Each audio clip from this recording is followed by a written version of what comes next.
প্ৰথমতে মই আপোনালোকক ধন্যবাদ যাচিছোঁ আমাৰ ইয়াতে অহাৰ কাৰণে আৰু তিনিদিনীয়া প্ৰগ্ৰামত আপোনালোকে আহিছে আৰু আমাৰ ইয়াতে আদৰিছোঁ আমি নেৰচনে অহা 23 তাৰিখে 20 বছৰ হ'ব আৰু সেই উপলক্ষে আমি 20 বছৰ 2 ডিকেডছ আমি সেলিব্ৰেট কৰিছোঁ ফাউণ্ডেশ্যন ডে সেলিব্ৰেট কৰি আছোঁ নেৰচনে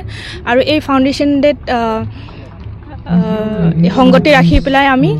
বিভিন্ন প্ৰগ্ৰাম লৈছোঁ ইয়াৰ মাজত আজি আমাৰ চতুৰ্থ হৈ আছে ইউথ কনক্লেভ এইটো হৈ আছে আৰু আমাৰ LNF লোৱাৰ আসাম NGO ফৰামৰ কনভেনশ্যন সেইটো আমি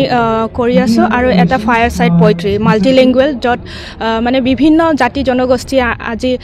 পয়েম ৰিচাইটেশ্যন কৰিব আৰু এইটো আজিৰ দিনটোৰ কাৰ্যসূচী আৰু তিনিদিনীয়া কাৰ্যসূচী আমাৰ অহাকালি